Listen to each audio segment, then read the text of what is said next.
औज़ु बिल्लाहि मिनश शैतानिर रजीम। बिस्मिल्लाहिर रहमानिर रहीम। अल्हम्दुलिल्लाहि रब्बिल आलमीन वस्सलातु वस्सलामु अला अशरफिल अंबिया वल मुरसलीन सय्यदना व नबीना व शफ़ीना व मौलाना अबुल क़ासिम मुहम्मद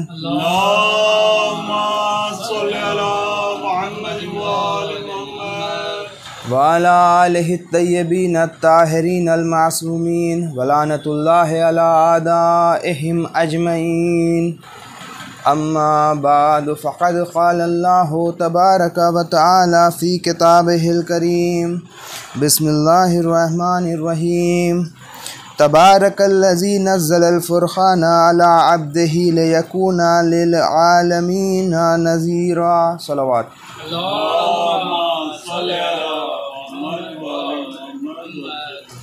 खुदावंद आलम का इंतहाई लुत्फ़ व करम है, एहसान है कि उसने हमें और आपको ये मौका दिया कि हम इस साल फ़र्श अज़ा बिछाएँ और इमाम हुसैन अलैहिस्सलाम का गम बर्पा करें।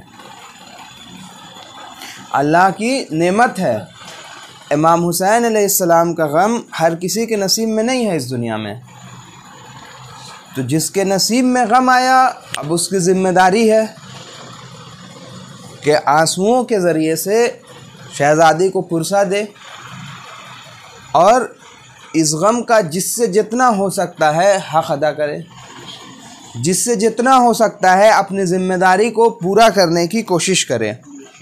अल्लाहुम्मा लकल हम्दो हम्द शाकिरीन लका अला मुसाबिहिम।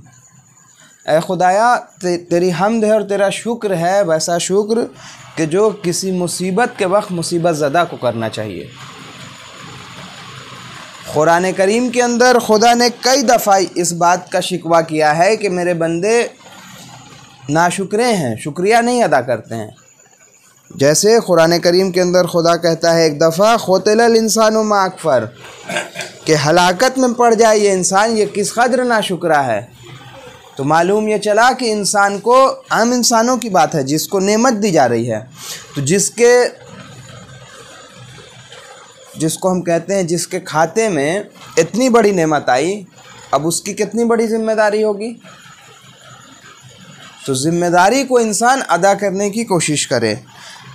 नेमत का शुक्रिया तब इंसान बजा लाता है जो उसका ज़मीना फ़राहम होता है, वो उससे होता है कि इंसान को उस नेमत का इदराक हो, उस नेमत को पहचानता हो। जब उस नेमत को पहचानेगा तब उसका शुक्रिया अंजाम दे सकता है।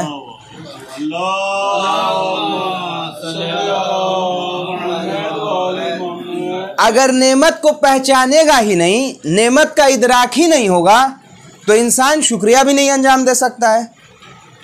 अगर मान भी लिया, फ़र्ज़ कर लिया कि इंसान अपने ज़हन में सोचे कि शुक्रिया अंजाम दे रहा है, लेकिन अगर नेमत का इदराक नहीं है तो शुक्रिया हकीकी अंजाम नहीं दे सकता है इंसान।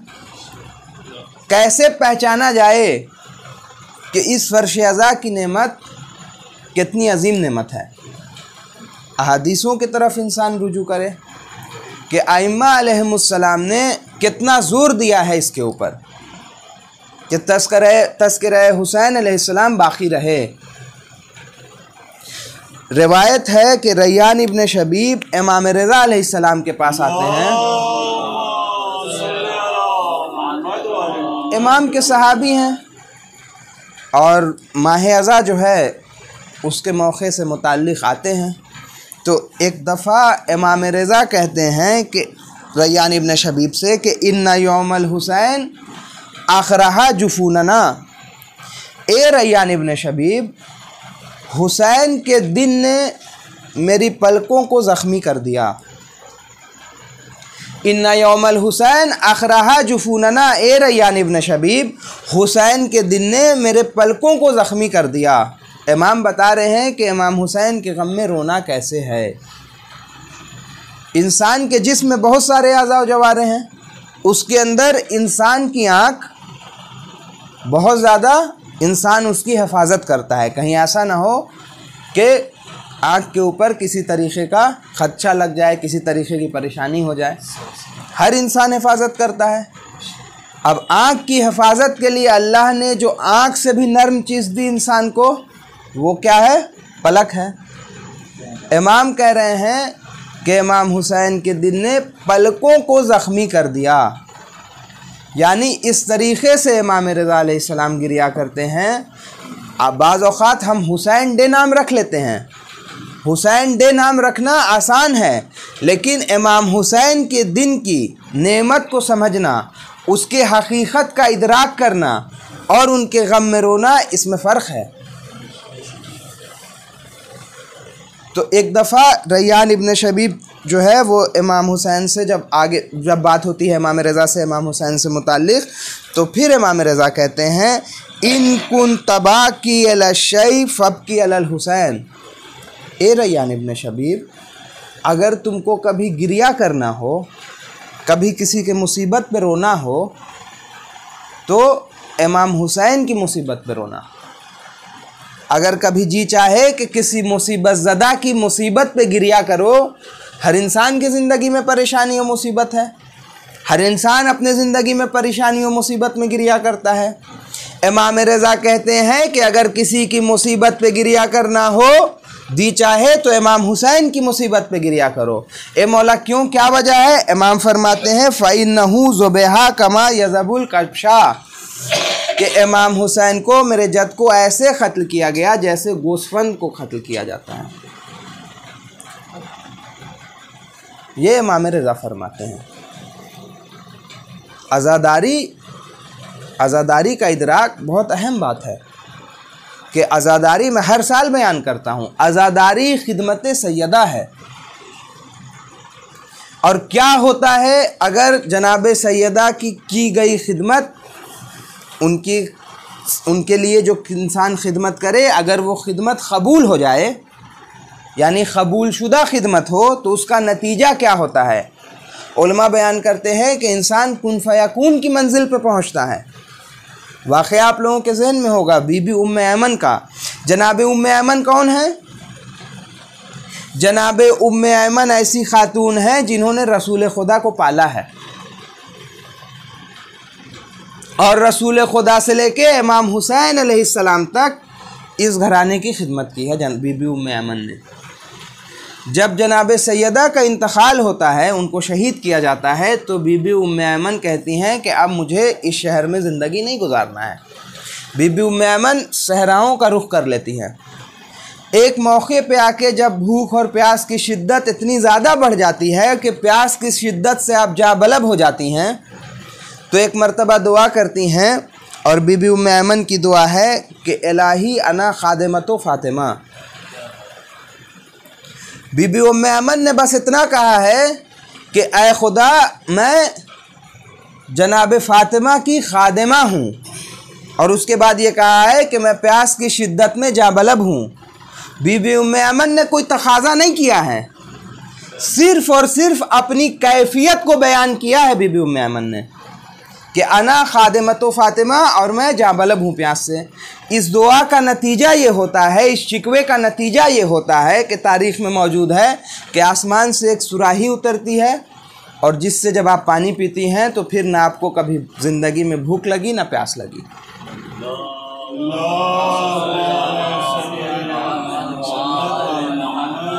ये उस खिदमत का नतीजा होता है जो खिदमत कबूल शुदा खिदमत हो, जो खिदमत कबूल कर ली जाए।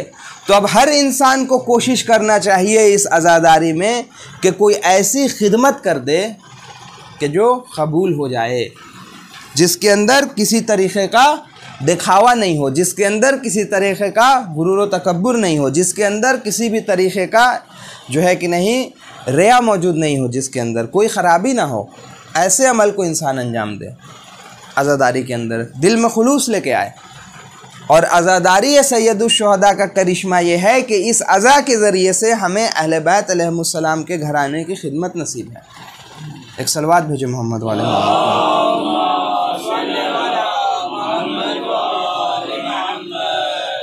तो नेमत का इदराक ज़रूरी है। एक दूसरी रिवायत है मिस्मा इब्ने अब्दुल मलिक से कि मिस्मा इब्न अब्दुल मलिक इमाम सादिक अलैहिस्सलाम के पास आते हैं।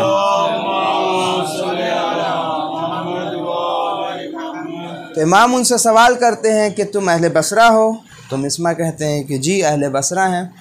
कहा कि तुम मेरे जद इमाम हुसैन की ख़ब्र की ज़ियारत को जाते हो? तो मिस्मा ने कहा कि नहीं मौला, नहीं जाता हूँ। सवाल किया क्यों नहीं जाते हो? तो मिस्मा ने कहा कि मैं मशहूर हूँ, अपने क़बीले का सरदार हूँ, और अगर मैं ज़ियारत के लिए गया तो ये बात खलीफा को मालूम चल जाएगी, मेरे ऊपर जुल्म हो जाएगा, मेरे ख़िलाफ़ खलीफा कदम उठाएगा। ये वजह है कि जिस वजह से मैं ज़ियारत के लिए नहीं जा सकता हूँ। तो एक मरतबा इमाम जाफ़र सादिक़ अलैहिस्सलाम ने कहा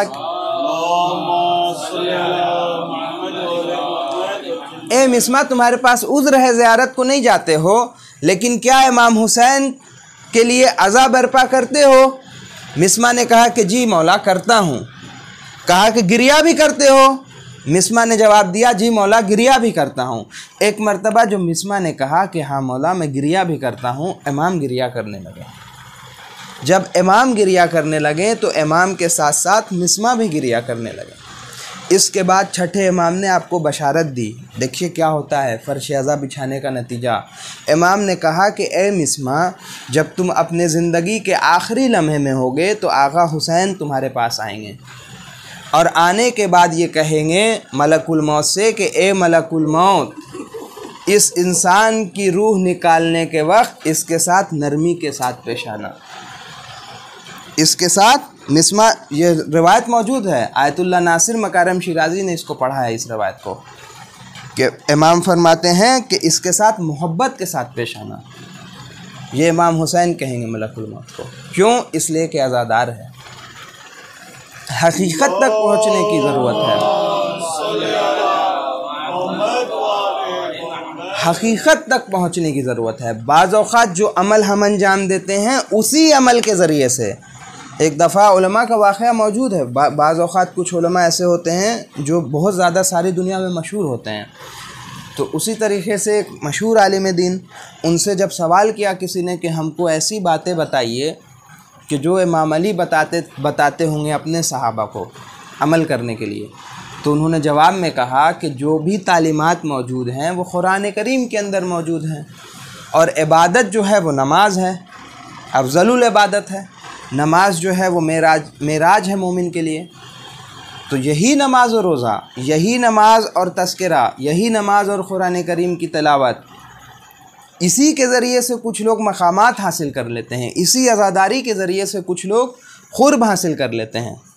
बाज़ औक़ात होता है कोई मजलिस भी पढ़ता है, नहीं ख़ुर्ब हासिल कर पाता है।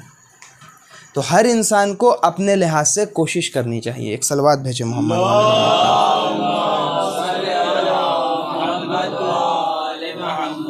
वक्त बहुत कम है, 15-20 मिनट में बात को तमाम करना है। एक दो रिवायत और कि इमाम हुसैन अलैहिस्सलाम को मरकज़ी हैसियत हासिल है, मरकज़ी हैसियत हासिल है। रिवायत के अंदर मौजूद है कि अबू याफूर आता है इमाम सादिक़ अलैहिस्सलाम से मिलने।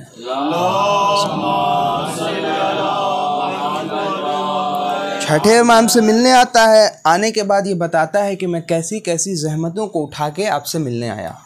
बाज़ औक़ात होता था इमाम के चाहने वाले सालहा साल जो है वो मौका फ़राहम निकालते थे कि कैसे इमाम की ज़ियारत हो, और जब ज़ियारत करने आते थे तो बाज़ औक़ात बताते थे कि ए मौला आपकी ज़ियारत में हमें इतनी परेशानी हुई, इसके बावजूद हम आए हैं, का तरीक़ा हुआ करता था।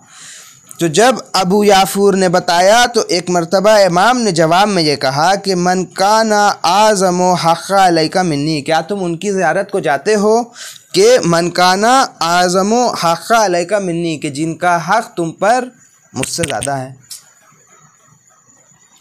तो फ़ौरन अबू याफूर ने सवाल कर लिया कि मन आज़मो अलैया हक़्क़ा मिन, ए मौला वो कौन सी बुज़ुर्गवार हस्ती हैं कि जिनका हक़ मुझ पर आपके हक़ से ज़्यादा है।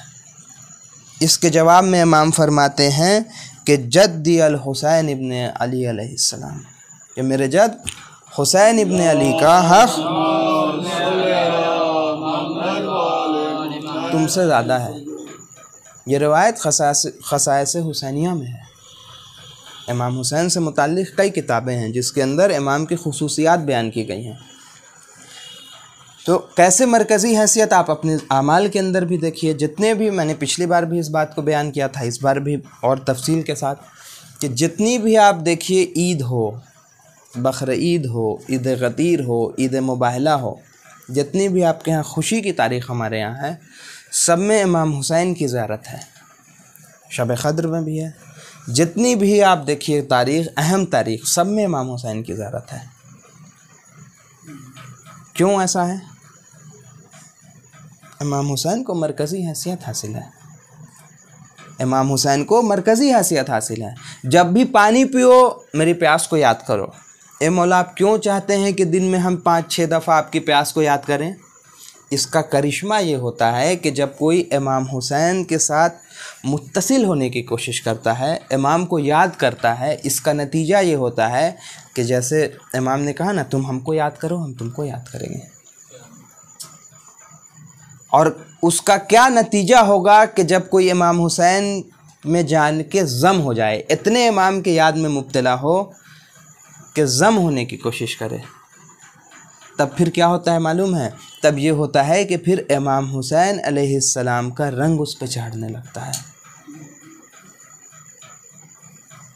अल्लामा अली मुर्तज़ादी फरमाते हैं, हमारे पास दुआ मौजूद है इमाम हुसैन से मुताल्लिक़ कि अल्लाह हमें इमाम हुसैन अलैहिस्सलाम के लिवा के अंदर महशूर करे, इमाम के परचम के अंदर महशूर करे। इसका क्या मतलब है? परचम के अंदर महशूर करे यानी हम भी उन लोगों में से हों कि जिनके ऊपर इमाम का रंग हो, जिनके ऊपर इमाम का रंग चढ़ेगा, वो लोग इमाम के साथ होंगे, इमाम के जवार में होंगे, वो लोग इमाम के क़रीब होंगे।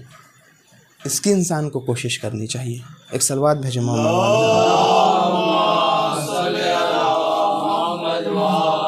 इसके ऊपर एक मक़ाला है इमाम हुसैन अलैहिस्सलाम का राबता इमाम ज़माना से। इसके ऊपर एक मक़ाला है जिसके अंदर 11-12 राबता बयान है, 15-20 इसके बाद 2 और मराहिल हैं, जो कुल मिलाकर के 30-35 जो है कि नहीं ताल्लुक़ है इमाम हुसैन अलैहिस्सलाम का इमाम ज़माना से, जिसको मक़ाले के अंदर बयान लिखा है मौलाना मुराद रिज़वी साहब ने। मक़ाला हम आपको इरसाल कर देंगे, जिसको पढ़ना होगा इंशाअल्लाह पढ़ेगा। मैं कुछ बातें उसमें से बयान कर दूं, फिर मजलिस तमाम। पहली बात ये कि ज़ियारत के अंदर, सिर्फ़ राब्ते की अगर बात करें तो ज़ियारत के अंदर ज़ियारत आशूरा, जिसको रोज़ाना पढ़ने की ताकीद है, उस ज़ियारत के अंदर इमाम ज़माना का बराह रास्त 2 जगह पे ताल्लुक़ है। और इमाम के ज़हूर के मकसद में से एक मकसद बताया जाता है कि इमाम हुसैन अलैहिस्सलाम के क़त्ल का बदला लेना। ताल्लुक़ है, राब्ता है।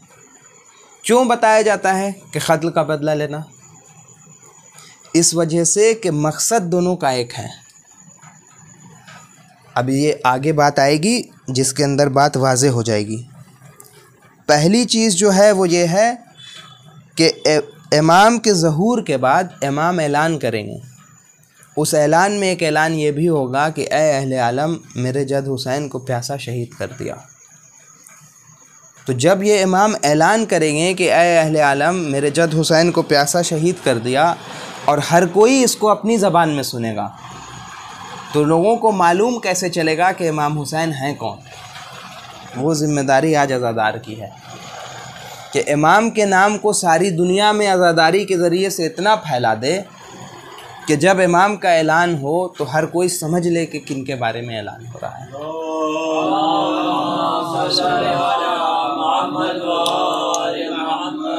दूसरी बात यह है कि इमाम हुसैन अलैहिस्सलाम की मदद इमाम ज़माना की मदद है। रिवायत है कि रिवायत के अंदर बयान है, किताब का नाम और सब सारी रिवायत के साथ, कि इमाम हुसैन अलैहिस्सलाम ने अपने जद रसूल खुदा सल्लल्लाहु अलैहि वसल्लम से रिवायत की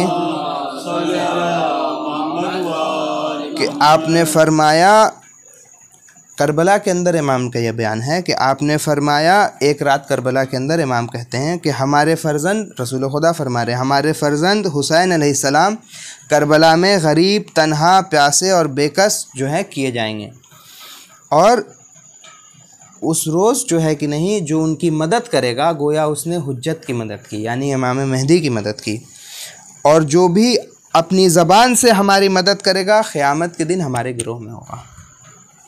यानी जो कोई क्या हुसैन, या हुसैन, लब्बैक या हुसैन, लब्बैक या हुसैन, लब्बैक या हुसैन, लब्बैक या यानी सलवात अल्लाहुम्मा सल्ली अला मुहम्मद व आले मुहम्मद। जनाब सकीना से ये रिवायत थी।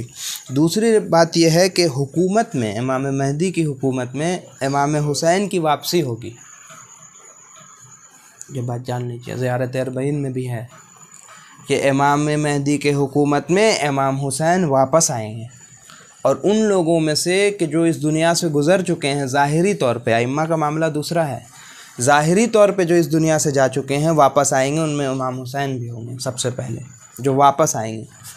और ये बात भी ज़रूरी है बयान करना, जो रिवायत के अंदर मिलता है कि एक इमाम का गुस्ल कफ़न इमाम ही देता है। तो कौन होगा उस ज़माने में जो इमाम ज़माना का गुस्ल कफ़न करेगा? रिवायत के अंदर मिलता है इमाम हुसैन होंगे। क्यों? इसलिए कि जो जिस सफ़र की शुरुआत मदीने से हुई थी, क्या सफ़र था वो? बातिल हुकूमत को ख़त्म करके इस दुनिया के अंदर हक़ की हुकूमत को क़ायम करना। जो सफ़र करबला से शुरू हुआ था, उस सफ़र को असल मुकम्मल इमाम ज़माना को करना है।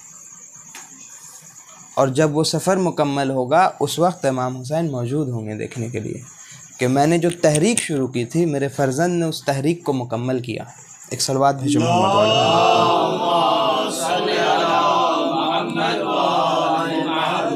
एक और मखसूस बात जो है वो ये है कि इमाम फरमाते हैं कि सिर्फ़ 2 ऐसे इमाम हैं कि जिनकी गर्दन के ऊपर किसी भी बातिल हाकिम की बैयत नहीं है। सिर्फ 2 इमाम हैं, एक इमाम हुसैन है और एक इमाम ज़माना होंगे। बाकी हर इमाम ने, इसका एतराज़ भी होता है, इसमें जवाब भी है। तो इमाम हसन अलैहिस्सलाम से रवायत है, तो जवाब सवाल होता है कि कैसे मुमकिन है कि किसी और इमाम के ऊपर बातिल की बैयत हो? तो बैयत 2 तरह की होती है। एक बैयत ये होती है कि इंसान जाके हाथ में हाथ डाल के बैयत करे, वो किसी इमाम ने नहीं किया है, लेकिन लामुहाला उनके गर्दन पे बैयत डाली गई है कि इमाम को खामोश रहना पड़ा है, और ऐसा इंसान कि जो हकीकी हाकिम नहीं है उसने हुकूमत की है। सिर्फ 2 इमाम का ज़माना ऐसा होगा, ज़ाहिरी ज़माना, कि जिनके दौर में बातिल नहीं होगा और बातिल के ख़िलाफ़ होंगे। वो इमाम हुसैन बातिल के ख़िलाफ़ थे, उनके गर्दन के ऊपर लामुहाला कोई बैयत नहीं डाली गई, और जब डाली गई तो उन इमाम ने क़याम किया, और इमाम ज़माना होंगे जो क़याम करेंगे। तो जो करबला के अंदर क़याम था उसके अंदर ज़ाहिरी तौर पे बातिल ने इमाम को शहीद किया, लेकिन जब इमाम ज़माना का क़याम होगा तो क्या होगा? हुकूमत हक़ की कायम होगी, तब वो तहरीक मुकम्मल होगी। सलवात भेजो मोहम्मद। एक और रब्त यह है कि दोनों के ज़माने में मुशाबहत है कि इमाम हुसैन जब क़याम करते हैं तो ये कहते हैं कि क्या तुम नहीं देखते कि हक़ पे अमल नहीं हो रहा है और बातिल की से रोकने वाला कोई नहीं है? तो ऐसे मौके पे अगर कोई सब लोग हाथ पे हाथ धरे बैठे तो फिर इस्लाम का फ़ातिहा पढ़ लेना चाहिए कि जब हुकूमत हाकिम जो हो वो जालिम हो और कोई बोलने वाला नहीं हो, और हक़ को रसूल खुदा की सुन्नत को ख़त्म किया जा रहा हो। बैत इस जो है कि नहीं, रसूल खुदा की सुन्नत को ख़त्म किया जा रहा हो और बिदअत को ईजाद किया जा रहा हो। तो यही ज़माना जो है वो इमाम का भी होगा, आखिरी ज़माना, कि जब बिदअत को ईजाद किया जाएगा। दीन के नाम पे ऐसी चीज़ होगी जो ऐन दीन के उलट है, और सब लोग उसको दीन ही समझेंगे। सब लोग का मतलब आम मजमे में लोग उसको दीन समझेंगे कि यही दीन है, लेकिन दीन के नाम पे ऐसी चीज़ होगी जो ऐन दीन के उलट है। वही इमाम हुसैन के ज़माने में भी हुआ। क़ाज़ी का फ़तवा, 100 से ज़्यादा क़ाज़ी का फ़तवा है कि इमाम हुसैन गलत रास्ते पे हैं। ये कैसे हो गया? 100 से ज़्यादा क़ाज़ी फ़तवा दे के इमाम गलत रास्ते पे हैं, वो भी दीन के हिसाब से फ़तवा है। इसलिए कि दीन के नाम पे ऐसी चीज़ को किया गया जो ऐन दीन के उलट है। वही चीज़ आखिरी ज़माने में भी होगी कि मेयार जो है सही और गलत का बदल दिया जाएगा, जिसके लिए मैंने जो आयत की तिलावत फरमाई कि बाबरकत है वो ज़ात कि जिसने फ़ुरक़ान नाजिल किया अपने बंदे पर, अल्लाह ने कुरान करीम के अंदर सूरह फुरक़ान की पहली आयत के बाबरकत है वो ज़ात, तबारकल्लज़ी, बाबरकत है वो ज़ात कि जिसने फ़ुरक़ान नाजिल किया अपने बंदे पर। फ़ुरक़ान किसे कहते हैं? कुरान करीम को फ़ुरक़ान क्यों कहते हैं? फ़ुरक़ान ऐसी चीज़ को कहते हैं कि जो हक़ और बातिल के बीच में तमीज़ पैदा करे। कुरान करीम का काम यह है कि हक़ और बातिल के बीच में तमीज़ पैदा करे, और ये कुरान नातिक़ की भी ज़िम्मेदारी है, कुरान सामित की भी ज़िम्मेदारी है। तो जब हक़ और बातिल को मिला दिया जाएगा उस वक्त इमाम का ज़हूर होगा। एक सलवात भेजो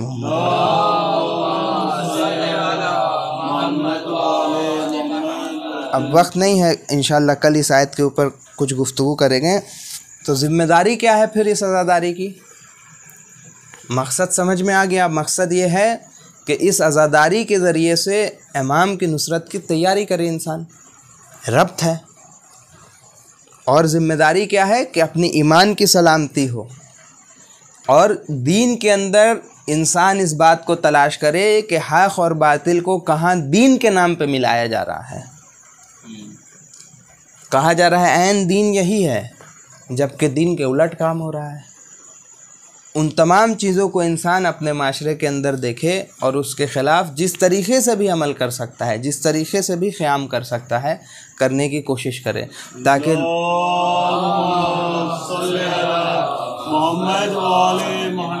ताकि लोगों तक जो है वो हकीकी दीन पहुंच सके। मेयार नहीं बदल जाए दीन का, मेयार नहीं बदल जाए तक़वे का।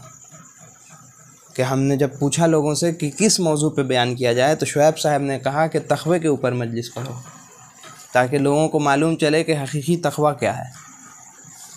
तो हर इंसान को मालूम चलना चाहिए कि हकीकी तक़वा क्या है और तक़वे के नाम पे क्या हो रहा है। इस दोनों के बीच में फ़र्क है। एक और सलवात पढ़े मोहम्मद वाला।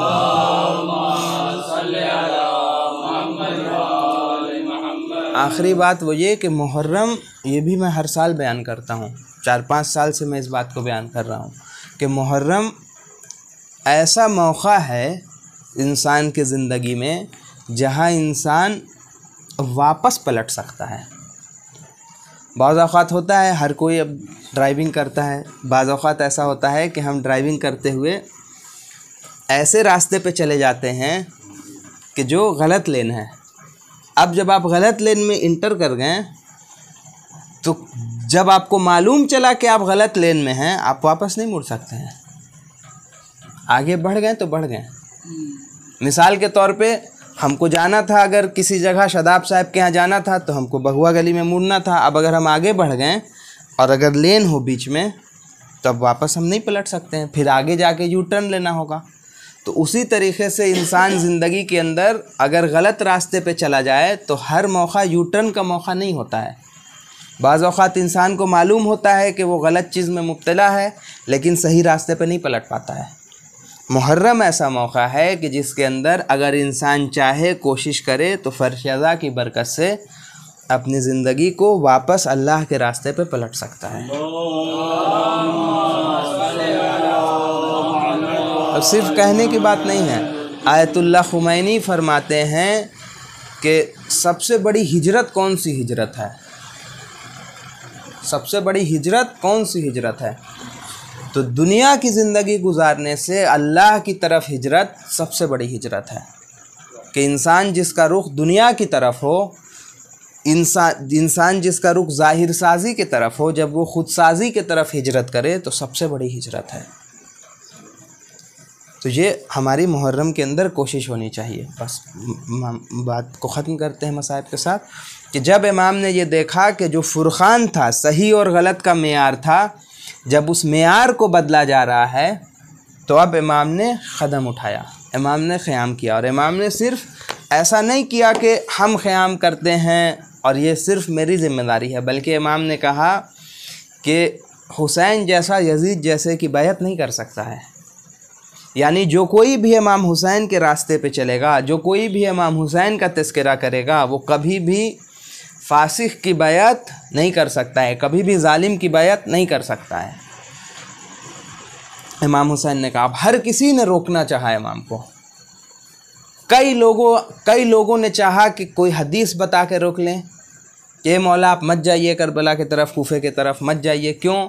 इसलिए कि रसूल खुदा ने फरमाया था कि ऐसा होगा और वैसा होगा। इमाम ने कहा हमको मालूम है। हर किसी ने रोकने की कोशिश की, जो इमाम के चाहने वाले थे, जो रसूल खुदा के सहाबा मौजूद थे, उनका भी ज़माना, सब ने चाहा कि इमाम को रोक लें। जिसमें सबसे बड़ी शख्सियत जो हैं वो हैं जनाब उम्मे सलमा। जनाब उम्मे सलमा ने जब सुना कि इमाम हुसैन इरादा कर रहे हैं तो कहा कि ए बेटा हुसैन, बुला के बैठा, ए बेटा हुसैन करबला की तरफ मत जाना। मैंने तुम्हारे जज से ये सुना है। जब एक दफ़ा जब ये कहा तो इमाम हुसैन ने, जितने लोगों ने भी इमाम को रोकना चाहा है पूरे मदीने में, इमाम ने किसी को भी करबला नहीं दिखाया है। सिर्फ़ और सिर्फ बीबी उम्मे सलमा हैं कि जिनको इमाम ने करबला दिखाया है कि ए नानी उम्मे सलमा। अब जो इमाम बैठे हैं ना, तो इमाम को बेटा कहा तो इमाम बेटे की हैसियत से बैठे हैं। ए नानी उम्मे सलमा, आप इन दो उंगलियों के बीच में देखिए, जिसे उलमा बयान करते हैं। अब जो दिखाया तो सामने करबला का मंज़र है। ए नानी उम्मे सलमा देखिए, यहाँ खैमा लगेगा। ए नानी उम्मे सलमा, ये जो मकाम आप देख रही हैं, यहाँ अब्बास खैमा लगाएगा, इसे हटा लिया जाएगा। ए नानी उम्मे सलमा, इस जगह को देख लीजिए, ये ऐसी जगह है जहाँ हबीब घोड़े से गिरेंगे। ए नानी उम्मे सलमा, ये ऐसी जगह है जहाँ मुस्लिम इब्ने औसजा शहीद किए जाएंगे। ए नानी उम्मे सलमा, हमें नौ मुसलमान मिलेगा, नया नया मुसलमान, वहबे कल्बी ए नानी यहाँ शहीद होगा। इमाम तमाम की तमाम चीज़ें दिखा रहे हैं। एक मरतबा का ए नानी उम्मे सलमा, अब ऐसी जगह आई जहाँ ओनो मोहम्मद शहीद किए जाएंगे।